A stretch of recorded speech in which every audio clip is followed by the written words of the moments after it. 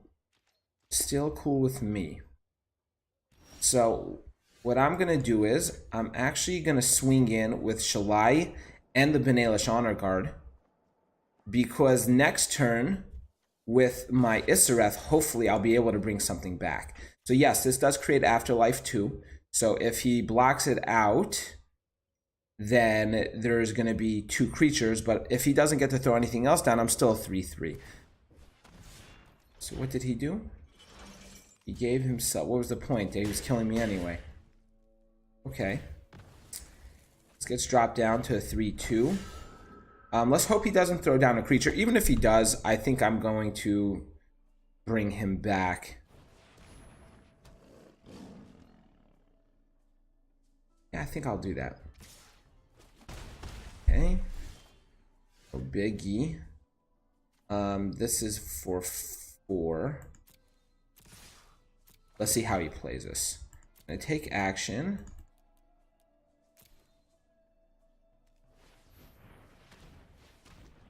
And I'm gonna bring back one of the Shalais, which is nice. Oh, this is just fantastic. Now we're gonna throw down another Benalish Honor Guard. I find we're in a pretty sweet spot right now. So the thing with this is, look, when Isareth the Awakener attacks, you may pay X. When you do, return target creature with convert my counter from graveyard to the battlefield with a corpse counter on it. If that creature would leave the battlefield, exile instead of putting it anywhere else. Oh, yes. Okay. We're definitely in a pretty good spot right now. I'm going to boost up my Shalai. And I might as well boost up. Yeah, why not? Isareth the Awakener. I think that's a good play. So if I swing in now, he'll be able to... No, so I think I'm going to take my time. Wait, here's the thing. So he's playing Life Gain in his deck. If I take it quite offensively to him, you know what? I'm actually going to swing in with everything. I think that's the best play. I definitely need to bring on the pressure to him. And no, I'm going to decline. And let's see how he plays this. Yeah, okay. That's one under my belt. You saw how that works. Isareth bringing back Shalai and getting boosted up by my Ajanis. It's pretty sweet, I'm not gonna lie. It's pretty sweet. Barney Stinson would definitely be proud. Rad stash. Okay, so I'm gonna stick with this, even though I don't have any earlier gameplays. But from 3 and on, I'm good. Okay, so I'm gonna stick with it. Shoot, I was really hoping to go first. We do have our Urza's Ruinous Blast, which is nice. Let's hope we're gonna draw. Yes, okay, so nice. So we're gonna go for Profane Possession next turn. Let's hope I'll be able to get it down. I can imagine there's plenty of counter spells coming my way. Okay, we're gonna go for Profane Possession. We may see negate just about now. Quench, okay. I think he missed a land drop, which is nice for us.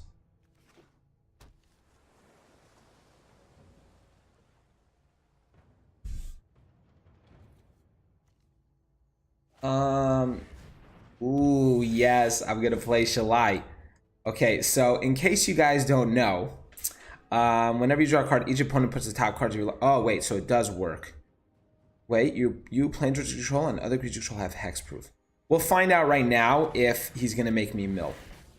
Does he make me mill? He does make me mill. Okay, that's unfortunate, but we do have Urza's Ruinous Blast. The best thing for to happen right now is if he throws out another Psychic Corrosion. That's what I want to see from him. I want to see another Psychic Corrosion, then I'm going to Urza's Ruinous Blast, then we should be in a pretty sweet spot. Okay. He's going to draw a card. What does he have in mind? Okay. Yup, the time is ripe for a Lyra. I want him to play a bit more mill. and then I could really get on to him with my Urzas. I don't want to throw Urza down just for the one Psychic Corrosion. It would seem to be a shame to do that. He may do that again.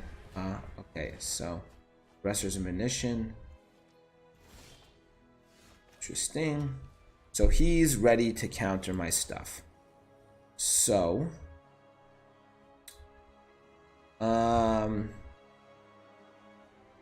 actually want, I'm going to throw down the Arvad right now and then make him waste up some of his counter stuff on him. Disdainful Stroke, fine by me. And I do have to actually start getting rid of this though. I can't have it hang around for too long. Ideally, he'll throw another one down and we'll move from there. Chimera Possibility.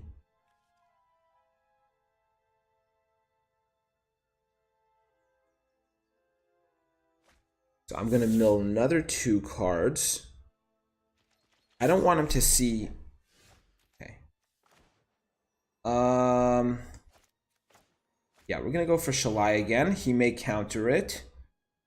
Let's hope he doesn't have another Disdainful Stroke because he's for Disdainful Stroke. Okay. The problem with the Benalish Honor Guard is that I don't want to throw him down because he's going to fall prey to the Urza's Ruinous Blast as well. And it's not like having him down on the field is going to allow me to play the Urza Ruinous Blast anyway because it's a legendary sorcery. So I think I'm going to have to hold off and let's hope that I could get a jump on him this coming turn.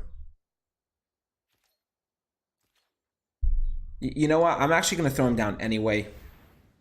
And hopefully my opponent's going to waste some stuff sending it back into hand. He actually may end up winning very simply because a lot of these legendary creatures are pretty high in cost. And with that being the case, it's hard for me to get this Urza Ruinous Blast rolling. So he's milled a solid 17 cards, no, 15 cards so far. And he's probably, okay. All right, so now I feel like we're gonna get the jump that we, oh, you know what? I think it's time to just get rid of the Mortify straight up. Let's hope it resolves. I really hope it resolves. This guy's protecting himself pretty well. Sinister Sabotage. Okay. But turn by turn, I feel like we're starting to build up towards him. I feel like he can't have that many more counter stuff in hand. I mean, I guess he can. He is playing mono blue after all, and the only thing he does need is to be able to protect the Psychic Corrosion. So I could be wrong, but let's hope that's not the case. Okay, so what I'm actually going to do is I'm actually going to throw down Baird, Steward of Argive. And what do we have? Oh my God, Jesus Christ, Timmy. Since Capture. Yeah, so this guy's playing the Cancer of Old decks. Essentially what he's here doing is it's a deck full of counter spells. Essence Capture, Sinister Sabotage, Disdainful Strokes, Quenches. Ooh, I forgot though, we have Primevals Glorious Rebirth. That's gonna be a real surprise for him when that happens. Let's hope for the Lyra to resolve. I just need him to stay on the field for one turn. Just one turn. This is crazy. But next turn I'm getting Primevals Glorious Rebirth. Hopefully, I should hope.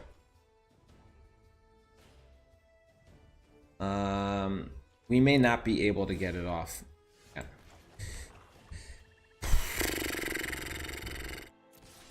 It's risky going for the Primevals Glorious Rebirth right now. Turn target creature to its owner's hand. Surveil 1. So I have 4, 5, 6, 7, 8. 4, 5, 8. I can't even play Primevals Glorious Rebirth. The problem. Yeah, I think he's gonna win very simply because I don't have any legendary creatures that are remaining on the field. It's a shame. Oh, and there goes my two more Mortifies.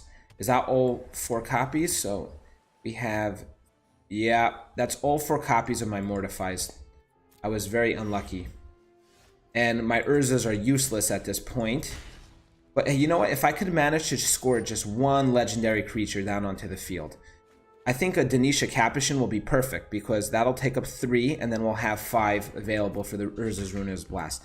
How many Denithas are over here? We have 1 and 2. Okay, so Denitha's out of it because I only have 2 copies. This is a real shame, this matchup. Definitely not enjoying what's going on over here. Yeah, so he's probably going to win simply because he was just counter spells all day. This is why people tend to hate mono blue, because it's legit just about, you know, doing what he's doing. But at least he didn't throw more down Psychic Corrosions, but he's smart not to, because I would have actually been able to get rid of the Urza, or rid of them with Urza's Ruinous Blast. And I could be pretty sure that he's hanging on to counter spells right now. So he took a different route than some people usually play. Some people like to have a bunch of draw cards in this deck, so this will just mill me super fast. And target insert target from your graveyard to your hand, exile Flood Recollection. Yeah, I can't do shit now. Alright, so that is going to be a concede on my behalf. That was unfortunate. I guess we'll do one more. I think we could do one more. Alright, so let's do one more. Hopefully it'll be a quicker matchup. I have to get going. But, so you saw round 1 how it works. You saw round 2 that its weakness happens to be that most of the creatures are higher cost. Even if you hit it right on curve, you could typically only get 1 creature down a turn. And as we saw right in the match before, if he keeps on popping back into my hand, Urza's Ruinous Blast becomes useless, and Primevals Glorious Rebirth as well. But let's hope for a different type of matchup this one. Yeah, I'm going to keep with this. We're going to go from Benelish Honor Guard into the Denitha Capuchin, hopefully into an Ajani. And we're going to keep. Okay, so far so good. We have Denitha available to us. It's a shame. I feel like my opponents are keep on going first. I'm not having the... Oh, shit. And there goes Ajani. Okay. Still, I think we're cool. He knows now what to keep his removal for, unfortunately, because he knows that we have a Lyra. And I think he's... If he doesn't have anything more in his hand, like if he only has 1 removal, I think he'll probably save it for the Lyra. Or he may just, you know, pop this off right now. Who knows? Cast down or something.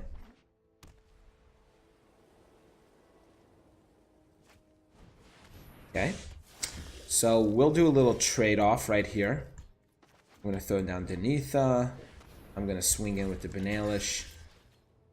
I could use these guys pretty frivolously, because I said I could typically bring him back onto the field, so that's always nice. Also, Baird Steward of Argive against a Vampire deck is going to be really dope, because I'm going to hold him back from attacking the way he's going to want to.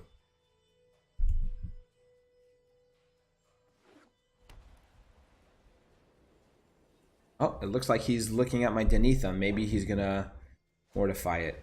Okay, Legion Lieutenant. Still cool by me. I'm going to throw down Baird Steward of Argive. I'm going to swing in over here. Gain some life. He has Vigilance as well. He's definitely going to let it go through. There's no way he was going to get rid of the Legion Lieutenant. I'd actually like to draw into another Ajani's right now. I think that would be the ideal play. Okay, so another Legion Lieutenant now. Not good. But still dealable. Oh. Thank you. Here we go. Pop. I could have waited, but, you know, I like the idea of swinging in right now. So Urza's Ruinous Blast came and did its thing. We have a bunch of Vigilance creatures over here. Some lifelink. Lyra's coming out next. The worst part about it, he knows it's coming too.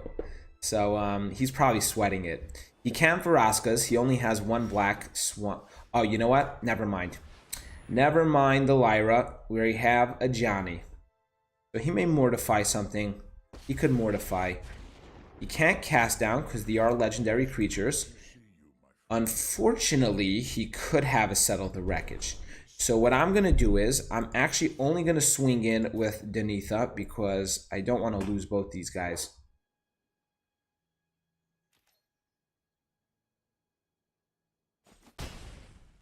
Nice. And I think we're going to go in for the Lyra next turn.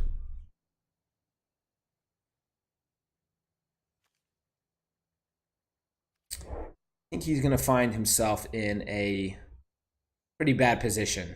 He's already finding himself in that position.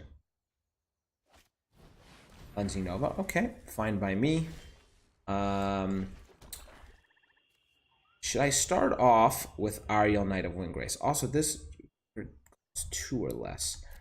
I could always bring back a Benalish Honor Guard if I wanted to. And I suppose why not? You know? I suppose why not? And it's a knight as well. Yup. Okay, so we're going to go this route just in case he has another Cleansing Nova. I'll still have the Lyra available to me. This is great. Benalish Ixalan's Binding. Okay, so as I said before, Urza's Ruinous Blast still could take care of an Ixalan's Binding. Oh, and we have Primevals Glorious Rebirth as well. So juicy. Okay. And then what does this do? This does create a 2/2 White Knight creature token. So I'm actually not even going to throw down the Lyra because I have a pretty strong feeling he has another Cleansing Nova, which is obviously something I don't want. But I will be bringing out a boatload of legendaries. So we are actually 1 card away from being able to do that. Pass. I'm going to tap. We created some more juice. And another Benalish Honor Guard. So I'm not going to attack with Ariel Windgrace. He must have a Settle the Wreckage or something. It doesn't seem worth it to me. I could win him in 2 turns this way. He'll have to Settle the Wreckage probably. Which is fine, because that means Primevals Glorious Rebirth is going to be coming our way really soon. Settle the Wreckage. I'm glad I played it that way. And I'm going to action. I'm going to 1 plains. Swamp. And we are definitely good to go. I mean, he could technically have himself another Settle the Wreckage, but I feel pretty safe in swinging. Although maybe I'll hold back just 1 more time. Vigilance. Okay, other vigilance. I am going to create another. Oh, wow. Okay. I believe the time is ripe. Primevals Glorious Rebirth. We're gonna build this guy up right over here. Oh, wow. Okay. We're gonna jack him up. We're gonna jack him up. I have how many knights now? 1, 2, 3. No, this is soldier. Okay, 3, 4.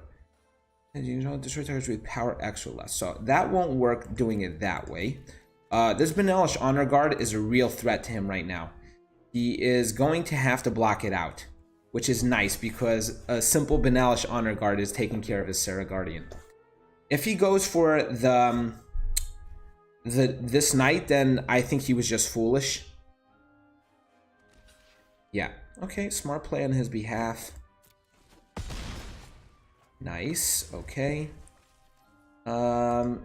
He could always have another Cleansing Nova, I suppose. It is unfortunate that I only have 1 Primevals Glorious. Okay. Yeah, we win. We most definitely win. I'm just going to do this. I'm going to tap. Pay 2. Target creature power X or less. Tap and tap. That's gone. Unless he can make it indestructible somehow. Or give it a little boosting. But yeah, this match is ours. The main point is not to get greedy now, though. So we're going to do this, and we're just gonna swing in with the Denitha and this Token Knight. No need to get settled right now. Yeah, I think he has another settle. Or not. Yep. Okay, so another settle happened. I think that's both of our Denithas gone. But our land base is pretty solid at this point in time. No, I'm not going to throw down Lyra. There's no need to throw down the Lyra. I think that's just wasteful at this point. Also, even if he does manage to handle these bad boys, I'm pretty sure I'm going to get the emblem, which that in its own right is a win condition. So, yeah, this match is ours. I'm surprised, actually, he's still fighting. I commend him. I definitely commend his efforts, but it's not going to be enough.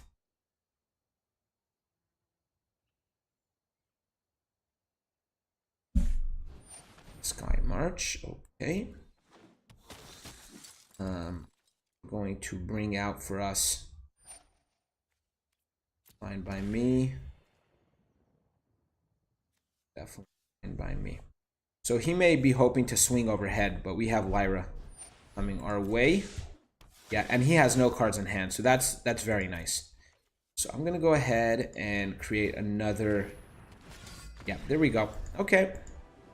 So that was Legen-Wait For It-Dary, round 3. We won 2 of the 3. It was nice.